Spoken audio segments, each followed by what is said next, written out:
Next, I request Mrs Rajalakshmi P to present the story.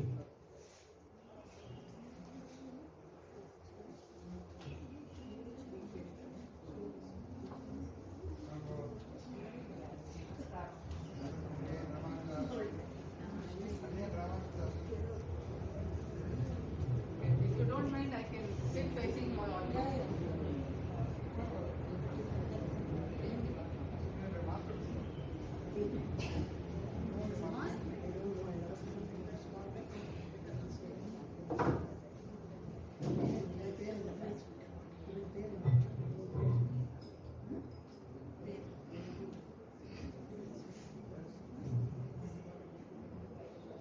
Manusya Deva Rupena, though Lord Rama is there, I feel the happiness to face all of you and tell you a small story, which most of you must be knowing it. The parents, the moment a girl child was born, she was just mercilessly dropped in the middle of the forest and they vanished. The small baby was in the hands of the tribes who were living in the forest. For some, she was a pretty girl child. For some, she was a curse. Whatever it is. The small girl was brought up by the tribe living in the forest. After she grew up, they used to get petty jobs done by the small girl. The life of the girl passed on, rolled on. Once, on one fine day, there was a group of rishis passing through the forest. The tribes living there wanted to have the darshan of the rishis and want to do some service to those rishis. So they deputed the small girl to take care of the rishis, their requirements like fetching them water or cleaning the place where they stay and such petty jobs. The girl was taking care of the rishis. Right from her birth, she do not know what is right, what is wrong, what is good, what is bad, because each day was passing just at the mercy of the others living around her. The moment she interacted or she started servicing the rishis, she felt unexplicable peace in her mind. Something transformed within her. So she just wanted to go along with the rishis. There was no one to stop her, no one to question her. So she just went along with the rishis to their place. There she was serving the rishis. People in the ashram, the other rishis or the other sages in and around the forest did not like, because one is she is a girl. Normally no woman or girl is allowed in those days, and no one knows what is her caste, who is her parents. So they expressed their unhappiness. But one rishi, he was prepared to accept her. She just called her one day and asked, "What do you want? Are you happy staying here and doing service in this ashram?" The girl expressed, "Yes, Acharya, I am very happy and peaceful. You asked me what I want. I do not want anything in this world. I just can't leave this ashram. I just want to serve you till the last breath of my life. That is my only wish." The rishi was happy and the girl was granted that wish. Days rolled on, months rolled on, years rolled on. The day came when the rishi has to leave this world and attain Vaikuntha Prapti. Before he left his body, he again called that girl. "Now, I am going to leave this ashram. He asked all his disciples whatever they require in this world. One asked for material wealth, one asked for spiritual wealth, one asked for peace of mind, one asked for the blessing to attain salvation. Each one asked according to their wishes. Again the girl repeated.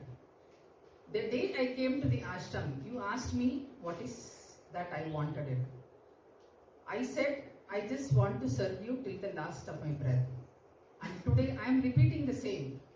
I do not want anything in this world other than I cannot live without you, or I cannot leave you and go.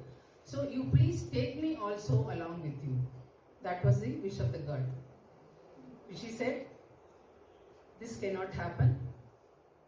You will definitely attain salvation and reach my lotus feet, but you still have some time for it. You will, on one day, Lord Rama will come to this ashram and he will bless you. Till such time, you please live in this ashram, do your daily duties, pray for Rama and live here. And when you have the darshan of Lord Rama, you will attain salvation and reach my lotus feet. That was the blessing given by the Rishi. I think now most of you must have got who that girl was. Yes. But most of us do not know the life before she was well known as Sabari, or the devotee of Lord Rama. The day when the Rishi left the ashram or left his material body, from that day onwards, because the Rishi did not say, the Rishi's name is Mataka Maharishi, he did not say when Lord Rama will come and bless her. He only said that you wait till Rama comes and bless you, and on that day, after meeting him, after having his darshan, you will come and reach my lotus feet. So Sabari, when you are eager to welcome someone, how do you do? Like when we want to welcome Rama here, we have made so much of preparations before the event started, before Rama arrived here. The similar pattern, on a daily basis, she used to clean the whole path up from the river Pamba to her ashram, that her place, hut.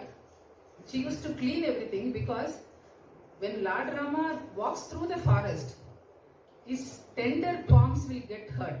So what she used to do is, she cleans the path, spreads flowers so that the path is very soft. Then to give Naivedyam, to offer him fruits, she used to pick up various fruits from the trees in the forest, taste them to find out which tree's fruit is very delicious. Many say that she bit and then kept it as prasadam. That is one way of the story goes.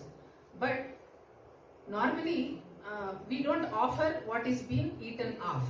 Okay, that is one level of bhakti. But what she did was, she plucked fruits from the trees available in the forest, tasted every fruit and found out which tree gives a very delicious fruit. And then she preserved those fruits in a honey, and then she was ready to offer when the moment Lord Rama arrives at her hut. Lord Rama did not come. Okay, the next day again. Today he has not turned up. The next day, every day, not a single day, every day she used to clean the path till her ashram, till her hut, keep the flowers ready, keep the fruits ready, and was waiting for Lord Rama. Days passed, months passed, years passed. Her black hair became grey. Her skin started seeing wrinkles. But Lord Rama did not turn. Because she was chanting and thinking only about Rama and Rama's arrival to her hut, each and every cell of her body, each and every atom of her body was vibrating with the Rama Japa, Rama Nama. So the whole place, the whole forest was filled with that positive vibrations, with the divine vibrations. But the poor lady, she was waiting. Not 1 day, 2 days, years and years she was waiting for Lord Rama. The D-Day arrived. She was just waiting with the same fruits, with the flowers, the path cleaned for Rama. One boy or girl or a person, whomsoever, they just came running to her. Pati, Dadi, you know who has come? Two young persons, because they do not know their Lord Rama and Lakshmana. Two young persons with a bow and arrow, looking so handsome and pretty, we could not remove our eyes from them. They are just approaching your hut. Then there was again that unexplicable joy, abundance filled her each and every cell of her body. Something tells you, yes, the person, the divine Rama whom you are waiting for all these years throughout your life is entering into your hut. She just came, welcomed Rama and Lakshmana and made, because she just kept the throne also ready for that seat also for Rama and Lakshmana to sit. Both of them sat there. She was so happy she couldn't speak. Rama asked her, how are you? How is your food? Akara niyamam. How is your dharma? How is your anger? How is your life pattern? Why he should ask so many questions about the way the food he eats or the way she lives?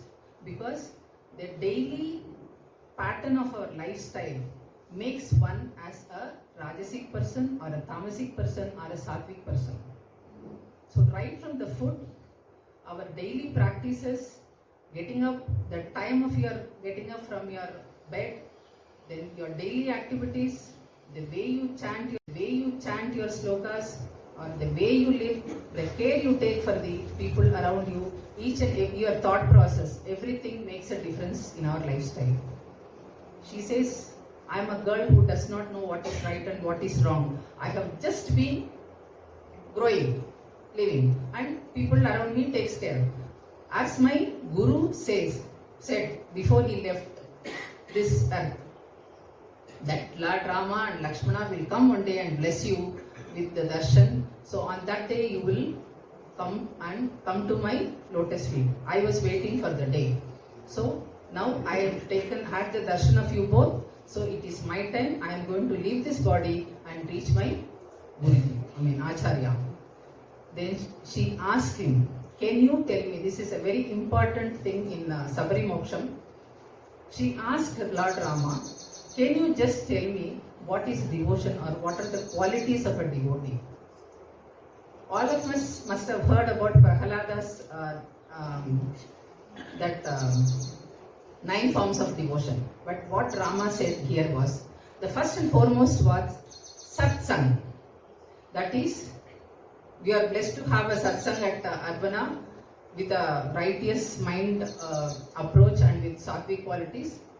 So satsang is very important for anyone to travel on the path of righteousness.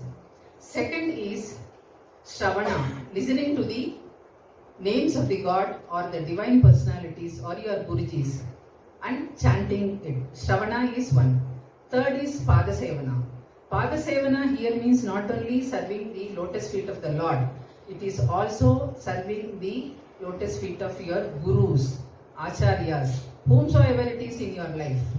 So we think that Acharyas means only Rishis and Mahatmas. No. We have at this Kali Yuga, it is not Treta Yuga, it is Kali Yuga. We have so many people who impart wisdom and knowledge to us, who makes us live in the righteous way of life.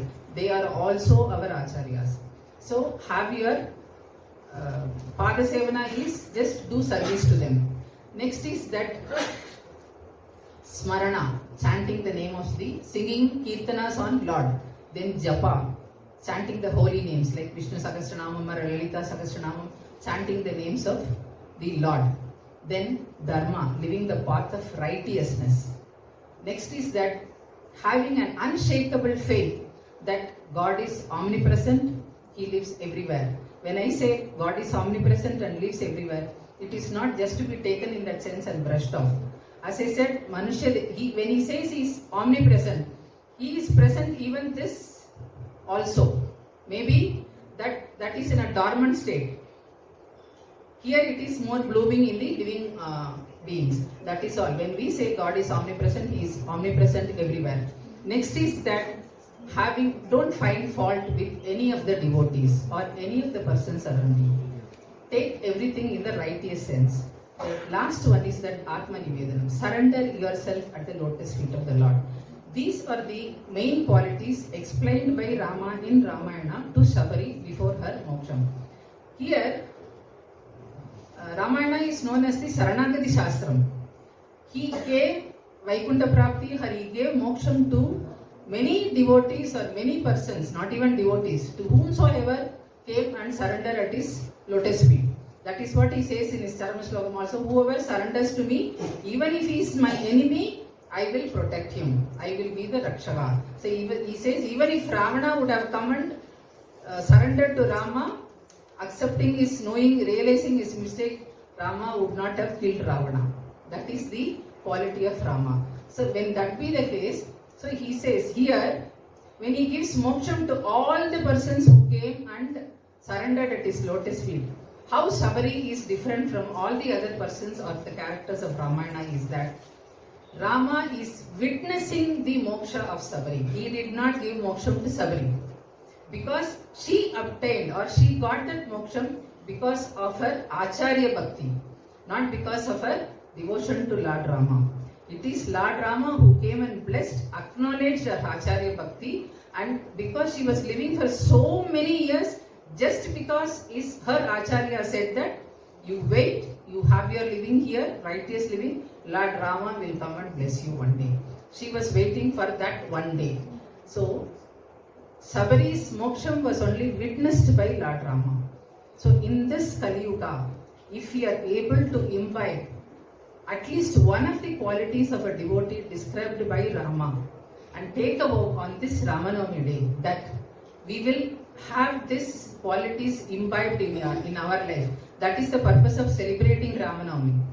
Than just offering him with flowers and it is how we live that is more important than what he takes anything, palam, pushpam.